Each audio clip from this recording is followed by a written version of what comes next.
وکلا کو مسائل میں نہ الجھائیں، کیونکہ ہم ہمیشہ کہتے ہیں کہ بار اور بینچ گاڑی کے دو پہیے ہیں۔ ہم یہ نہیں کہنا چاہتے ہیں کہ فیصلہ ہماری حق میں ہو، ہمیں عزت دیا جائے، ہماری عزت کے ساتھ کیس کو سنا جائے، یہ فائل پھینکنا یا اس طرح کو کہ کبھی ہم برداشت نہیں کریں گے۔ جو اقدامات اٹھائے ہیں میرے خیال سے وہ قابل دید اور قابل تعریف ہے۔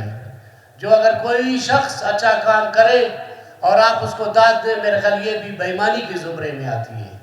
چیف صاحب نے جس طریقے سے یہاں پہ کلاسیفیکیشنز کی ہے کہ کورٹس میں کہ یہ انہیریٹنٹ کورٹ ہوگا، یہ نادرہ کورٹ ہوگا، یہ سیول ڈسپیوٹ کے کیسز ہوں گے، تو چیف صاحب کے اقدام خوش آئند اقدام ہیں، کیونکہ اسپیڈی ٹرائل ہوگی۔ ایک صرف ہم ریکویسٹ کریں گے چیف صاحب سے، چیف صاحب ایک جج کی بات نہیں ہے کہ وہ 60 کیسز ایک دن میں سنیں، تو میری ہمبل ریکویسٹ ہوگی آنریبل چیف جسٹس صاحب سے، کیونکہ بہت بڑا اسٹیشن ہے کوئٹہ، اس میں اگر ڈسٹریبیوٹ کریں، جیسے انہیریٹنٹ کے 2-3 ججز کر دیں، اسی طرح نادرہ کی کیسز بہت زیادہ ہیں، 2-3 ججز کو ان کو ڈسٹریبیوٹ کریں، تاکہ کہنا وقت کی بھی بچت ہوگی اور کہنا سائلین کو بھی اور وکلا کو بھی مسائل پیش نہیں ہوں گے۔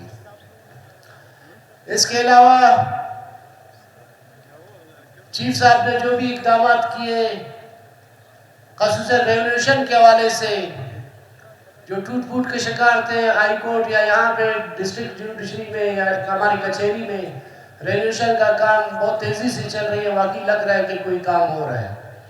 تو گزارش یہ ہے کہ چیف صاحب ہم کوشش کر رہے ہیں کہ ہم وکلا کو مسائل میں نہ الجھائیں، کیونکہ ہم ہمیشہ کہتے ہیں کہ بار اور بینچ گاڑی کے دو پہیے ہیں۔ ہم وکلا جتنے بھی یہاں پہ بیٹھے ہیں، ہم صرف اور صرف عزت کے بھوکے ہیں۔ ہم ریکویسٹ کرتے ہیں آنریبل چیف صاحب سے، وہ اپنے لیور جوڈیشری یا ہائی کورٹ کے جج صاحبان ہیں، کم از کم ہمیں تسلی کے ساتھ سنیں۔ ہم یہ نہیں کہنا چاہتے ہیں کہ فیصلہ ہماری حق میں ہو، ہمیں عزت دیا جائے، ہماری عزت کے ساتھ کیس کو سنا جائے، یہ فائل پھینکنا یا اس طرح کو کہ کبھی ہم برداشت نہیں کریں گے۔ نہ ہم کوشش کریں گے ماحول کو خراب کرنے کے لیے، ہم چاہتے ہیں کہ ماحول بہتر انداز میں چلے۔ ہم یہ نہیں کہنا چاہتے ہیں کہ ہم کسی کے ساتھ بدتمیزی کے ساتھ پیش آ جائے یا بد اخلاقی کے ساتھ پیش آ جائے۔ ہم کہتے ہیں کہ ہم نے بھی وکیل نے فیس لی ہے اپنے موکل کو سیٹسفائی کرنے کے لیے، کم از کم ہمیں بھی تھوڑا تعامل اور صبر کے ساتھ سنا جائے۔ اگر ایک جج جلدی سے اپنا مائنڈ بنا لیتا ہے، میرا خیال وہ انصاف نہیں ہوتا ہے۔ جب تک وکیل اپنا موقف، اپنا کیس ایک جج صاحب کے سامنے تسلی کے ساتھ پیش نہ کرے، میرے خیال سے وہ انصاف نہیں ہوگا۔ وہ میرے خیال سے جلدی سے ہم اپنا مائنڈ میک اپ کر لیتے ہیں۔ تو گزارش یہ ہے کہ ہمیں عزت اور احترام دیا جائے، ہمیں عزت اور احترام کے ساتھ سنا جائے، تو انشاءاللہ جس طرح کہا گیا ہے کہ بار اور بینچ گاڑی کے دو پہیے، وہ دو پہیے کو ہم ثابت کر کے دکھائیں گے۔